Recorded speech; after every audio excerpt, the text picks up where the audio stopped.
Select, joint और निचले सदन में स्टैंडिंग कमेटी, जहाँ वो बात जरा खटक रही मुझे। मेरा वक्त भी बदलेगा, तेरी राय भी बदलेगी। तो ये कहते हुए आपका अभिनंदन करता हूँ। वैसे तो व्यक्तिगत तौर पर आपसे मिलकर आपको बधाई दे चुका हूँ। प्राइम मिनिस्टर ने कहा कि किसान के पुत्र, तो मैं तो भूमि पुत्र कहूँगा। संसद के लोकतांत्रिक व्यवस्था का आधार स्तंभ है।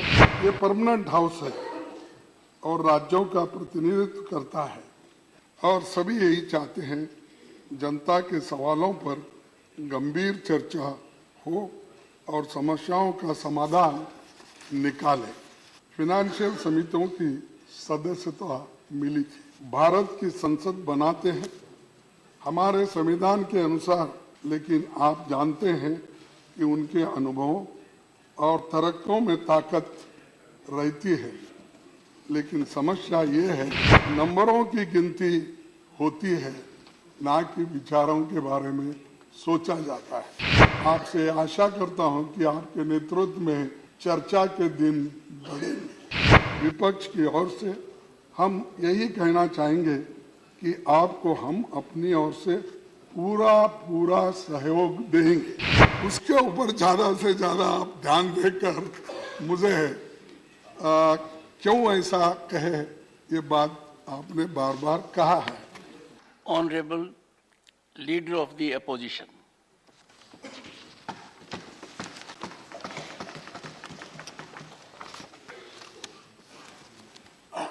माननीय सभापति जी, विपक्ष के साथियों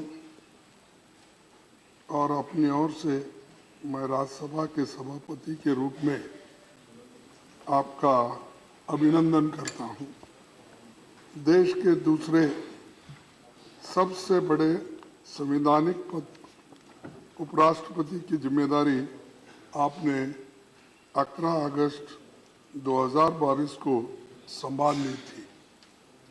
वैसे तो व्यक्तिगत तौर पर आपसे मिलकर आपको बधाई दे चुका हूं, लेकिन अपर हाउस में सभापति के रूप में आपके स्वागत का मौका हमें आज मिला है। प्रधानमंत्री जी ने आपके कामकाज के बारे में और व्यक्तित्व के बारे में बहुत कुछ हमें बताए और बहुत कुछ रोशनी उन्होंने डाली। मैं वो फिर से दोहराना नहीं चाहता। मैं एक जरूर कहना चाहता हूं कि अपर हाउस के संरक्षक के रूप में आपकी भूमिका बाकी भूमिकाओं से बहुत बड़ी है।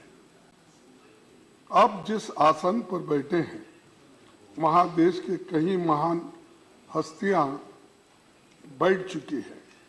हमारे 6 सभापति बाद में भारत के राष्ट्रपति भी बने। आप भूमि पुत्र हो, जैसा कि प्राइम मिनिस्टर ने कहा कि किसान के पुत्र, तो मैं तो भूमि पुत्र कहूँगा। राजस्थान के एक गांव से उपराष्ट्रपति और राज्यसभा के सभापति जैसे बड़े ओहदे तक आप पहुंचे हैं। संसदीय परंपराओं को आप समझते हैं। 9वीं लोकसभा में आप चुने गए थे और पार्लियामेंट्री अफेयर्स मिनिस्टर में उपमंत्री रहे थे। राजस्थान विधानसभा में एमएलए और पश्चिम बंगाल में कई सालों तक आप राज्यपाल रहे। कोऑपरेटिव मूवमेंट में और कई खेल संगठनों में आप जुड़े रहे। पढ़ने लिखने में आपकी रुचि है। आपका प्रोफाइल बहुत बड़ा है। मैंने पढ़ा, हमारे देश में संविधान सबसे ऊपर है। संसद के लोकतांत्रिक व्यवस्था का आधार स्तंभ है।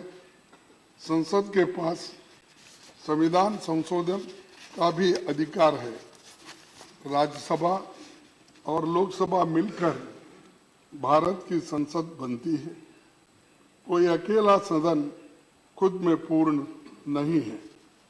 संविधान के दायरे में दोनों सदनों को अपनी प्रक्रिया और नियम तय करने का अधिकार आपको है। हमारी संसदीय प्रणाली में राज्यसभा को चेंबर ऑफ आइडियाज या विचारों का सदन कहा जाता है। ये परमानेंट हाउस है और राज्यों का प्रतिनिधित्व करता है। राज्यों की राजनीतिक तस्वीर यहाँ नजर आती है। शुरुआत से ही संसदीय क्षेत्र के तमाम दिग्गज यहाँ की शोभा बढ़ाते रहे हैं। राज्यसभा ने भारतीय लोकतंत्र में संवाद की परंपरा को मजबूती दी है। अलग अलग विचारधाराओं की राजनीति का केंद्र होने के बाद भी यहाँ सबका लक्ष्य देश की तरक्की और उन्नति के बारे में हम हमेशा सोचते रहते हैं और सभी यही चाहते हैं जनता के सवालों पर गंभीर चर्चा हो और समस्याओं का समाधान निकालें। आपको सभा के दोनों पक्षों की हालत, नियमों, मेंबर्स के अधिकारों और भावनाओं की जानकारी है। जैसे संसद दो सदनों के मिलकर बनती है, उसी तरह लोकतंत्र सत्ता पक्ष और विपक्ष के दो पहियों पर चलता है। दोनों का अपना महत्व है, इसीलिए तो लोकतंत्र यशस्वी बनाया जा सकता है। बाबा साहब ने संसद की कार्यवाही को असरदार बनाने के लिए दोनों सदनों के लिए स्वतंत्र सचिवालय के गठन की बात कही थी। पंडित जवाहरलाल नेहरू जी के प्रयासों से राज्यसभा सांसदों को पब्लिक अकाउंट्स कमेटी और कमेटी ऑन पब्लिक अंडरटेकिंग्स जैसी फिनेंशियल समितियों की सदस्यता मिली थी। पंडित जवाहरलाल नेहरू जी ने कभी राज्यसभा के अधिकार को कम नहीं होने दिया। 1953 में बजट सत्र के दौरान उन्होंने साफ कहा था कि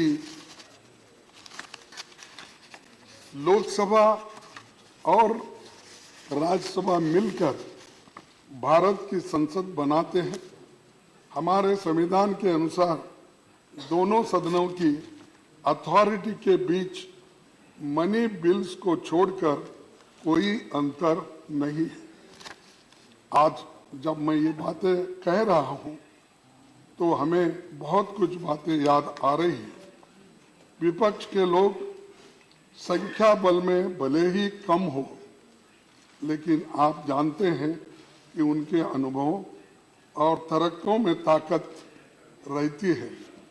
लेकिन समस्या ये है कि इनकी जगह नंबरों की गिनती होती है, ना कि विचारों के बारे में सोचा जाता है। एक दूसरी दिक्कत ये भी है कि हाउस की सिटिंग्स कम होने के कारण जनता के मुद्दों पर चर्चा के लिए उचित समय नहीं मिल पाता। गरीबों, दबे कुचले और SC/ST किसानों और अत्याचार के शिकार महिलाओं की हालत पर ढंग से बातें नहीं रख पाते और बिल्स भी बहुत जल्दबाजी में पास होते।